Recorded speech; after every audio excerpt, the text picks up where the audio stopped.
Hi, this is Arun from Random Codes. In this video, let's take a look at why we need to learn HTML.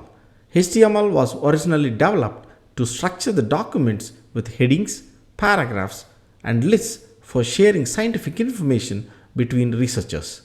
Now, it is widely used to format web pages. So, whether you are a student or a working professional, if you want to be a good web developer, you must know about HTML. What are the benefits of learning HTML? Learning HTML helps us easily create websites. Having knowledge about HTML helps us become a good web designer or a developer.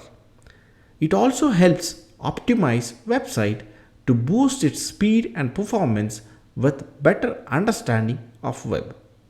Learning other languages becomes easy as they need web pages to be created while learning.